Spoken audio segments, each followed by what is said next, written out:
Hello बच्चों, welcome to the next lecture.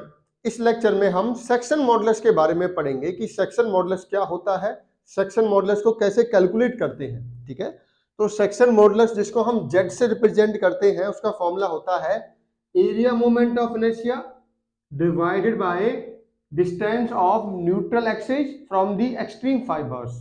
तो क्या फॉर्मूला हो गया, आई बाई वाई। यहां पर आई क्या है,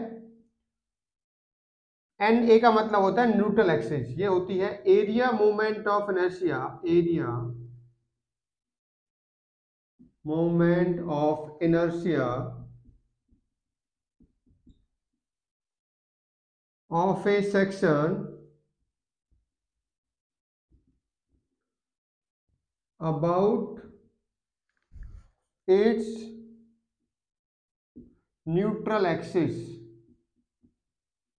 न्यूट्रल एक्सिस और सेंट्रोइडल एक्सिस, और सेंट्रोइडल एक्सिस। ठीक है, तो आई क्या हो गया, एरिया मोमेंट ऑफ इनर्शिया है किसी भी सेक्शन का, उसकी न्यूट्रल एक्सिस के अबाउट। ठीक है, न्यूट्रल एक्सिस आपको पता है, सेंट्रोइडल एक्सिस और न्यूट्रल एक्सिस क्या होती है, सेम ही होती है। इसलिए या तो आप बोलिए area moment of inertia about neutral axis, या बोलिए area moment of inertia about centroidal axis, क्योंकि बेंडिंग के केस में जो सेंट्रोइडल एक्सिस होती है बीम की, वही उसकी न्यूट्रल एक्सिस होती है।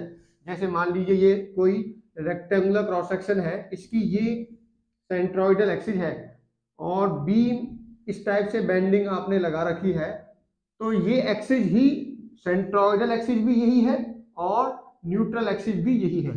ठीक है, उसी टाइप से मान लीजिए सर्कुलर क्रॉस सेक्शन है, सर्कुलर क्रॉस सेक्शन है, तो ये वाली जो एक्सिस है यही सेंट्रोइडल एक्सिस भी है और यही क्या है आपकी, यही आपकी न्यूट्रल एक्सिस भी होगी।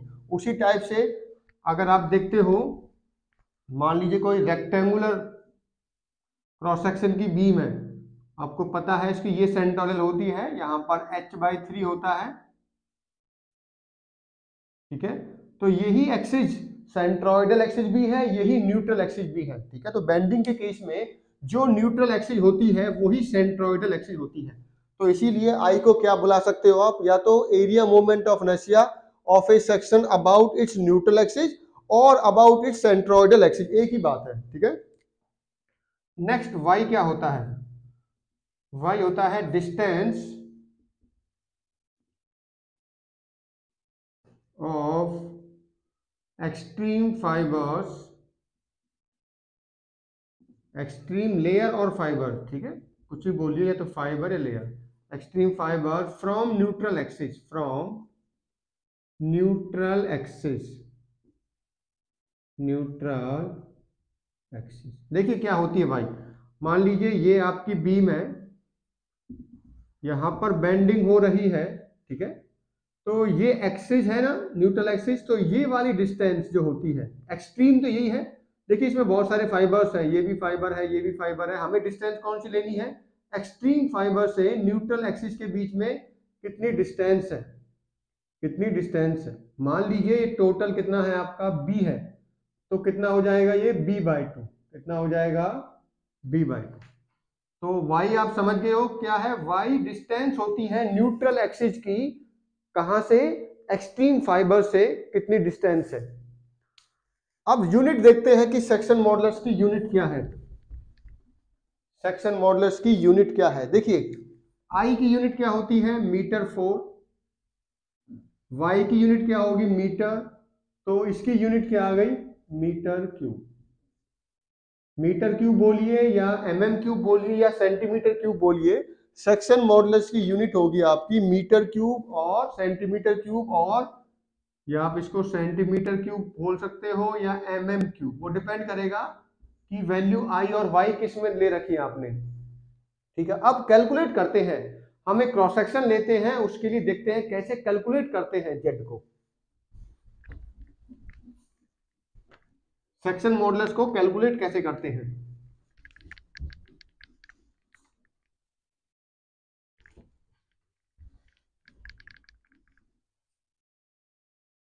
देखिए मान लीजिए रेक्टेंगुलर क्रॉस सेक्शन है, सेक्शन मॉडुलस 4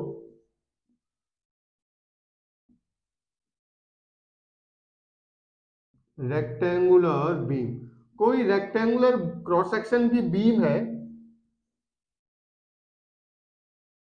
ठीक है, जिसकी ये वाली डायमेंशंस मान लीजिए बी है और ये वाली डायमेंशंस आपकी डी है, विड्थ आपकी बी है, हाइट आपकी डी है,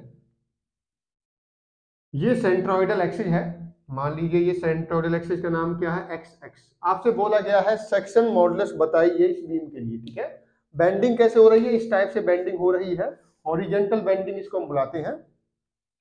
तो क्या निकालना पड़ेगा पहले आपको पता है कि जेड का फॉर्मूला क्या होता है, I about neutral axis divided by Y. तो पहले आई निकालते हैं। आई न्यूट्रल एक्सिस कौन सी है इस केस में, आई एक्स एक्स। तो आपको पता है रेक्टेंगुलर के केस में एक्स एक्स के अबाउट जो मोमेंट ऑफ इनर्शिया होता है वो क्या होता है, B D cube by 12, B D cube divided by 12, ठीक है।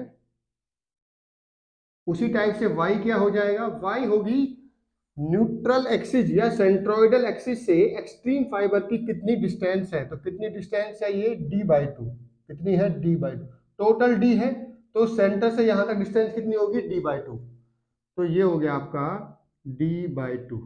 आप दोनों को डिवाइड कर दीजिए तो i की वैल्यू, z की वैल्यू क्या आ जाएगी आपकी, ये आ जाएगी आपकी B D cube divided by 12 divided by d/2, तो ये आ जाएगा आपका B D square divided by 6। तो ये वैल्यू किसकी आ गई आपकी, सेक्शन मॉडुलस। किस केस में, अगर रेक्टेंगुलर क्रॉस सेक्शन की बीम है तो उसका सेक्शन मॉडुलस होगा width into square of the height या डेप्थ बोलिए, ठीक है, डिवाइडेड बाय 6। ये वैल्यू होगी सेक्शन मॉडुलस की। अब हम निकालते हैं सर्कुलर क्रॉस सेक्शन अगर होगा तो वैल्यू क्या होगी।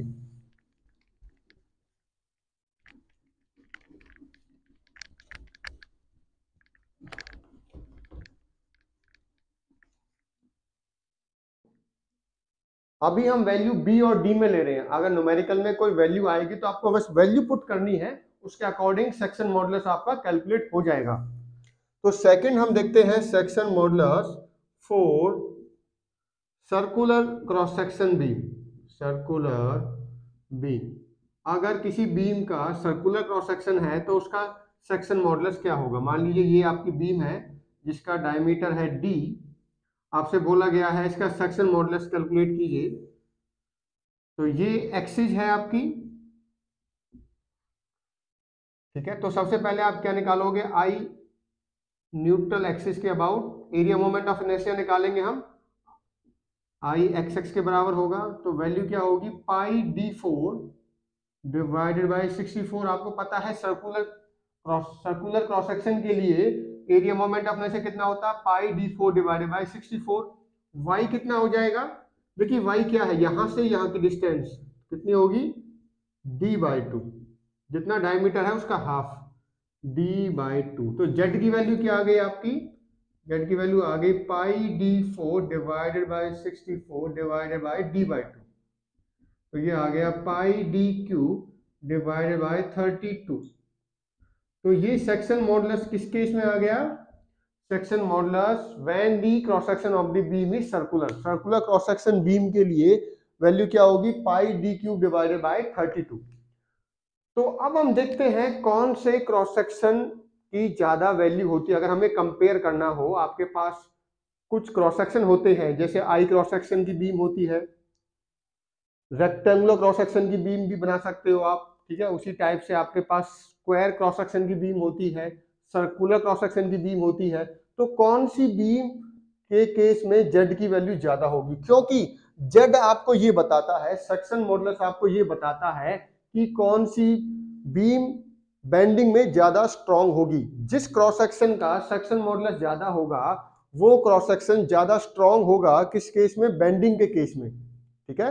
अगर क्रॉस सेक्शन की वैल्यू मैक्सिमम है सेक्शन मॉडुलस की, तो वो क्रॉस सेक्शन सबसे बेस्ट होगा बेंडिंग के लिए। देखो, आप जब कोई भी बीम डिजाइन करते हो या कोई बीम बनाओगे तो सबसे पहले आप ये सिलेक्ट करोगे मैं कौन से क्रॉस सेक्शन की बीम बनाऊं।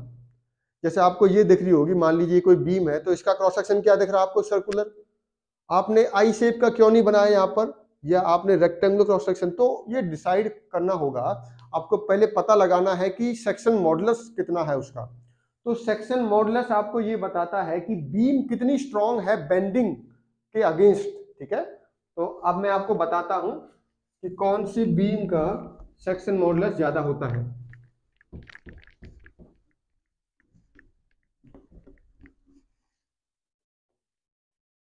देखिए सबसे ज्यादा स्ट्रांग होती है आई क्रॉस सेक्शन की बीम, ठीक है। आई क्रॉस सेक्शन बीम का सेक्शन मॉडुलस सबसे ज्यादा होता है। उसके बाद रेक्टेंगुलर क्रॉस सेक्शन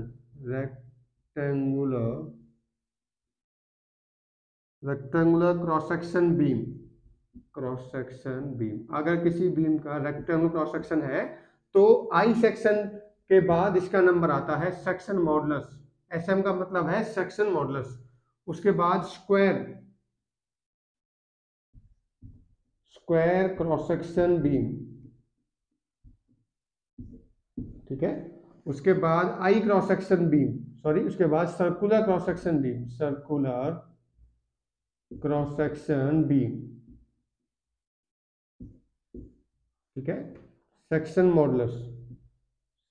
मॉडुलस और लास्ट में होता है square with horizontal and vertical diagonal. तो अब इसको ऐसे शेप बना देता हूं मैं इसकी, इस टाइप की।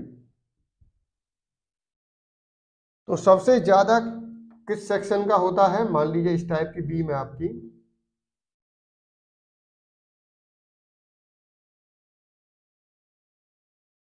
सबसे ज्यादा सेक्शन मॉडुलस इस टाइप की बीम का होगा, आई क्रॉस सेक्शन बीम, ठीक है। उसके बाद रेक्टेंगुलर क्रॉस सेक्शन बीम का सेक्शन मॉडुलस होगा। तीसरे नंबर पे आएगा स्क्वायर क्रॉस सेक्शन, उसके बाद आएगा सर्कुलर क्रॉस सेक्शन का सेक्शन मॉडुलस और लास्ट में सबसे कम होता है square with horizontal and vertical diagonals section modulus. तो आपको अगर आपसे पूछा जाए कि स्क्वायर क्रॉस सेक्शन और आई क्रॉस सेक्शन के लिए आपको बीम बनानी है, बेंडिंग में कौन सी स्ट्रांग होगी, तो आई क्रॉस सेक्शन वाली बीम बेंडिंग के केस में ज्यादा स्ट्रांग होती है, ठीक है। तो जेड आपको ये बताता है या सेक्शन मॉडुलस आपको ये बताता है कि कौन सा क्रॉस सेक्शन ज्यादा स्ट्रांग है बेंडिंग के केस में, ठीक है। तो अब मैं आपको प्योर बेंडिंग इक्वेशन से बताता हूं कि जेड की क्या इंपॉर्टेंस है।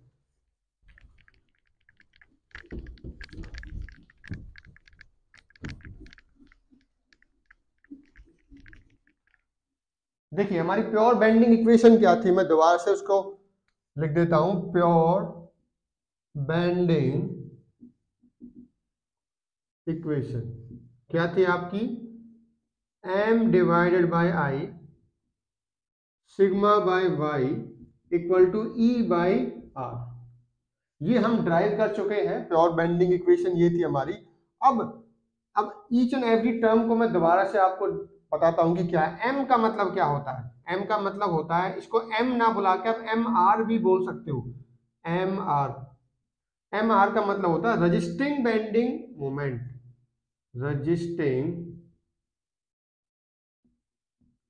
Bending couple produce by cross section of beam.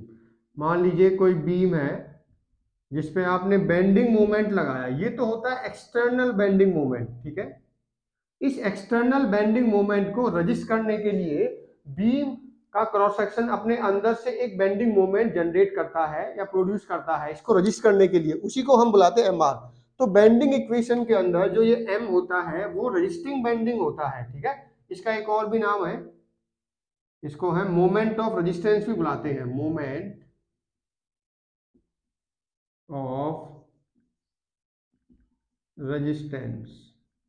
तो अगर क्वेश्चन आता है explain the moment of resistance, तो आपको बताना है moment of resistance R the bending moment which developed inside the bending inside the beam cross section to resist the external bending moment. Moment of resistance वो moment होता है जो beam का cross section develop करता है external bending moment को resist करने के लिए, ठीक है। इसका एक और भी नाम है, इसको हम फ्लेक्चरल स्ट्रेंथ भी बुलाते हैं,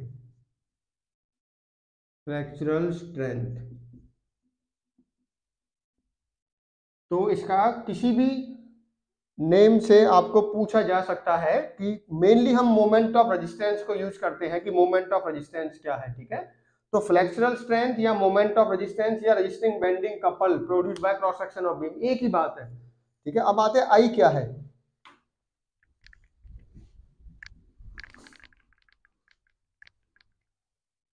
देखिए आई क्या है, आई को हम आई ना लिख के आई एन ए लिखेंगे, आई एन ए। ये होता है area moment of inertia, area, या आप second area moment of inertia भी बुला सकते हैं, area moment of inertia, moment of inertia about neutral axis, about neutral axis. और न्यूट्रल एक्सिस मैं बता चुका हूं, वो एक्सिस जहां पर बेंडिंग स्ट्रेस जीरो होती है या जहां पर कोई इलोंगेशन और कोई कॉन्ट्रैक्शन नहीं होता। जब बेंडिंग करते हैं तो कुछ फाइबर जो न्यूट्रल एक्सिस से ऊपर होते हैं फाइबर, अब ये देखो ये कौन सा बेंडिंग है, सैगिंग। तो सैगिंग के केस में न्यूट्रल एक्सिस से ऊपर वाले जो भी फाइबर होंगे वो क्या होंगे, वो कंप्रेस होंगे, उनकी लेंथ कम होगी। और जो फाइबर इससे नीचे होंगे न्यूट्रल एक्सिस से, उनकी लेंथ क्या होगी, बढ़ेगी। तो जो फाइबर जितना दूर होगा न्यूट्रल एक्सिस से, उस पर उतना ही ज्यादा स्ट्रेस आएगी, बेंडिंग स्ट्रेस, ठीक है।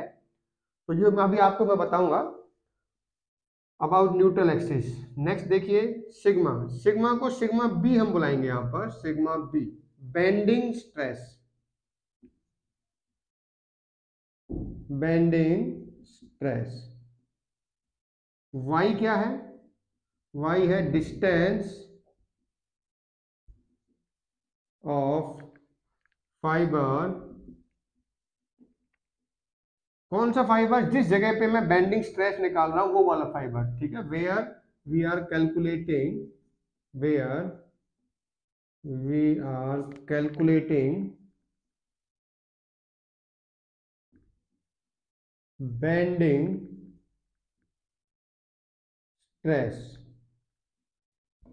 जिस फाइबर पे बेंडिंग स्ट्रेस मैं निकाल रहा हूं, ये उसकी डिस्टेंस होती है कहां से, from neutral axis, from neutral axis. देखिए समझिए, मान लीजिए ये आपकी बीम है, ठीक है। आप यहां पर बेंडिंग स्ट्रेस निकालना चाहते हो, ठीक है, यहां पर इस वाले फाइबर में। तो डिस्टेंस यहां से यहां तक की आपको लेनी है, ये है, ठीक है। अगर मैं चाहता हूं कि यहां पर मैं बेंडिंग स्ट्रेस निकालूं एक्सट्रीम फाइबर पे, तो फिर डिस्टेंस हम यहां पर लेंगे। दोनों में समझिए, जो प्योर बेंडिंग इक्वेशन के अंदर जो y होता है, y और सिग्मा भी रिलेट करते हैं। जिस जगह पे मैं सिग्मा निकाल रहा हूं उसी की डिस्टेंस होती है y न्यूट्रल एक्सिस से, ठीक है। तो कंफ्यूज होने की जरूरत नहीं है। जबकि सेक्शन मॉडुलस में जो हम y लेते हैं वो हमेशा कौन सा होता है, वो y होता है एक्सट्रीम फाइबर वाला, एक्सट्रीम फाइबर वाला, ठीक है। जबकि बेंडिंग इक्वेशन में जो मैं y यूज कर रहा हूं, वो जिस जगह पे मैं बेंडिंग स्ट्रेस निकाल रहा हूं उसकी डिस्टेंस होती है न्यूट्रल एक्सिस से। अगर मैं एक्सट्रीम पे निकाल रहा हूं तो एक्सट्रीम से डिस्टेंस लूंगा न्यूट्रल एक्सिस की। अगर मैं किसी और फाइबर पे निकाल रहा हूं तो किसी और फाइबर पे, मान लीजिए y1 हम बुलाते हैं। तो वो क्वेश्चन में आपको बताएगा कि इस फाइबर पे न्यूट्रल एक्सिस से, मान लीजिए क्वेश्चन में आपसे बोला गया है कि ये टोटल आपकी 20 mm उसकी डेप्थ है या हाइट है।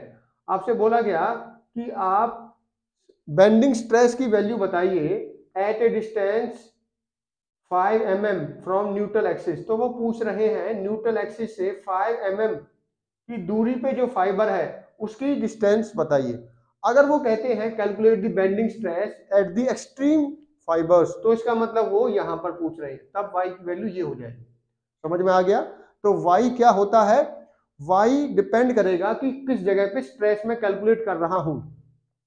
न्यूट्रल एक्सिस से उसी फाइबर की डिस्टेंस आपको लेनी होती है, उसी को वाई बुलाते हैं, ठीक है। नेक्स्ट, ई आपको बता दिया था मैंने, ई क्या होता है, यंग्स मॉडुलस। जिस मटेरियल की बीम बनी हुई है उसका यंग्स मॉडुलस। आर क्या होता है, रेडियस ऑफ कर्वेचर। कहां से, न्यूट्रल एक्सिस से। तो अगर मेरी बीम इस टाइप की है, पहले बीम इस टाइप की थी, यहां पर ये मेरा न्यूट्रल एक्सिस है, बेंडिंग के बाद मान लीजिए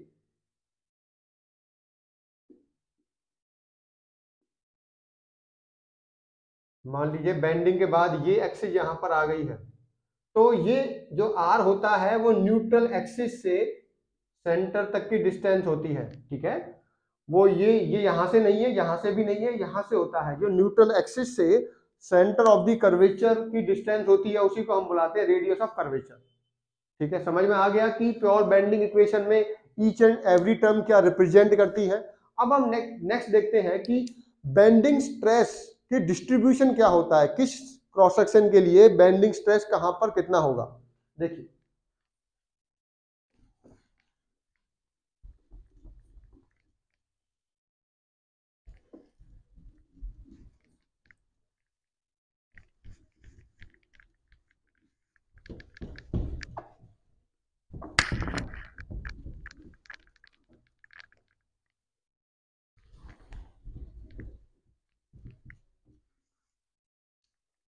next topic is bending stress distribution. Bending stress distribution,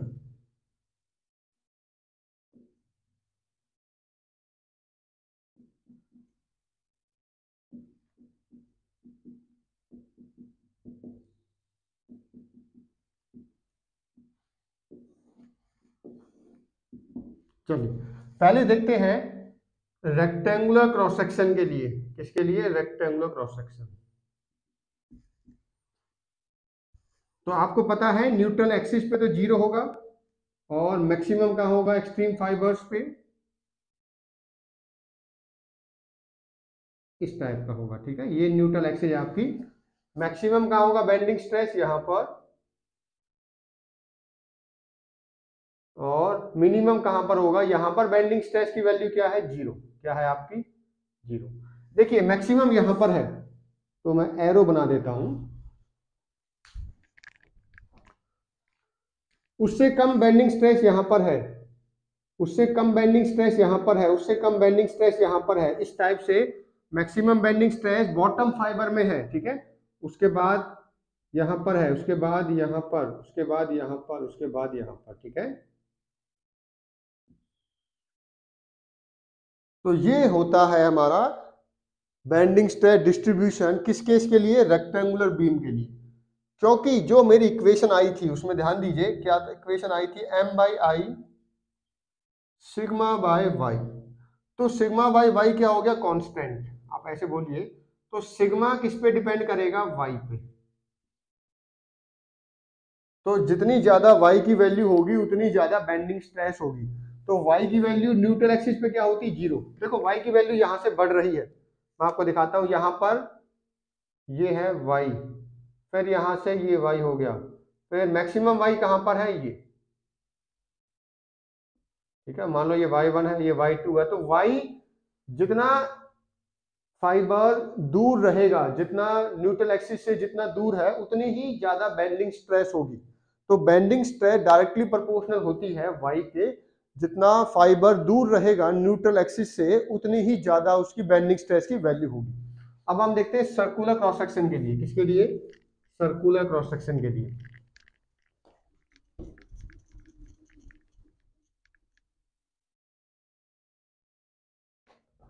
circular cross section के लिए देखिए,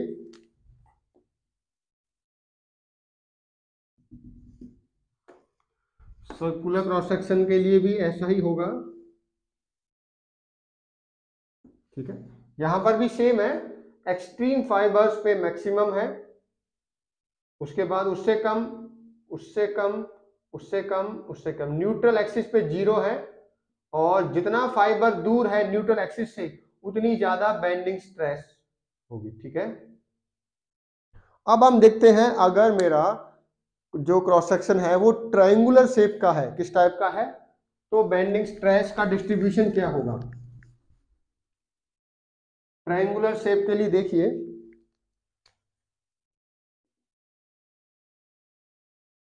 मान लीजिए h हाइट है और बेस कितना है आपका b, तो न्यूट्रल एक्सिस कहां पर होगी इसकी, h/3, h/3, ठीक है। अब इसका डिस्ट्रीब्यूशन देखते हैं, डिस्ट्रीब्यूशन क्या होगा।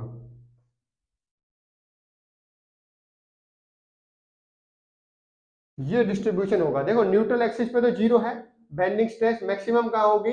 अब की बार न्यूट्रल एक्सिस से जो टॉप वाला सरफेस है वो सबसे ज्यादा डिस्टेंस पे है, तो मैक्सिमम बेंडिंग स्ट्रेस यहां पर होगी, तो ये होगी आपकी sigma B equal to sigma B max, sigma B max. Maximum bending stress होगी टॉप वाले फाइबर पे, ठीक है, जबकि मिनिमम कहां पर होगी, जीरो। मिनिमम कितनी होती है, जीरो। न्यूट्रल एक्सिस पे जीरो होगी आपकी और नीचे कम होगी आपकी, ठीक है, वो डिपेंड करेगा वैल्यू कितनी है।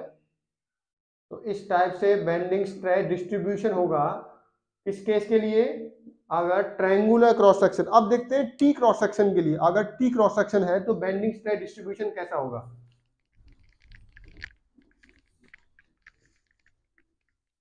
अगर आपका क्रॉस सेक्शन टी टाइप का है, ठीक है, तो उसके लिए देखिए,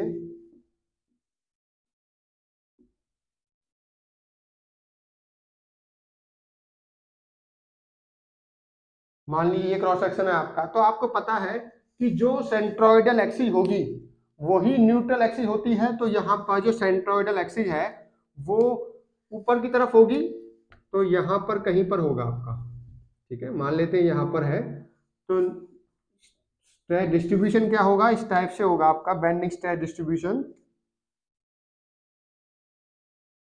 मैक्सिमम कहाँ पर होगा,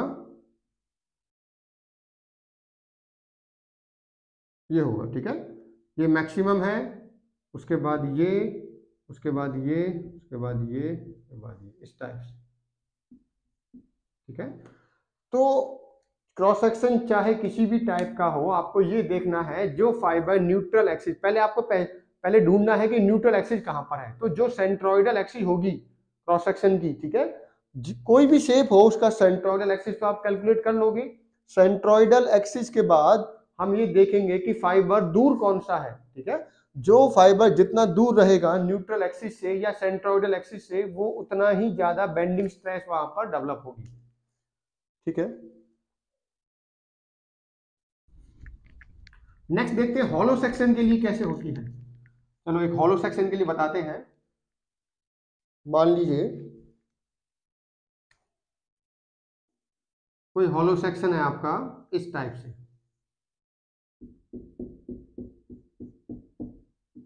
ठीक है, मान लेते हैं ये स्मॉल डायमीटर डी है और ये कैपिटल डी है,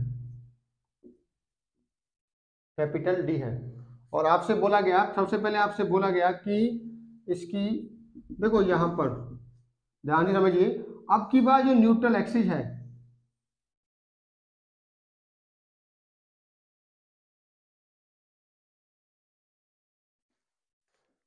देखो यहां पर तो कुछ है ही नहीं, यहां तक होगा आपकी बार आपका ये वाला, ये सपोज यहां से ये और यहां से ये, क्योंकि ये सेक्शन तो एग्जिस्ट ही नहीं करता आपका, ये सेक्शन तो एग्जिस्ट ही नहीं करता, फ्रॉम दिस टू दिस कुछ है नहीं वहां पर, ओनली ये एग्जिस्ट करेगा, तो ये वाली होगी, उसके बाद ये, इसके बाद ये बेंडिंग स्ट्रेस होंगे आपकी, ठीक है,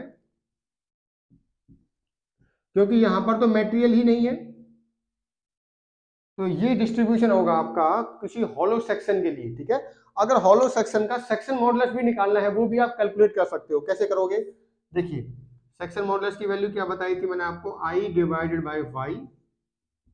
इस केस में आई क्या होगी, ठीक है, देखो इस केस में आई क्या होगी, आपको पता है सर्कुलर क्रॉस सेक्शन के लिए क्या होता है की वैल्यू पाई d4/64, तो इस केस में क्या हो जाएगा, पाई d4 minus d4 divided by 64,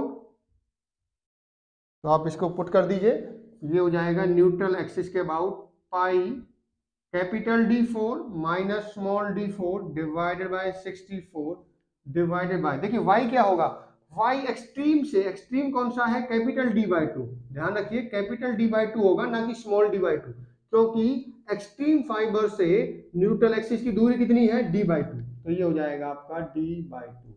तो वैल्यू क्या आ गई आपकी, पाई D4 minus D4 divided by 32 into capital D, ठीक है।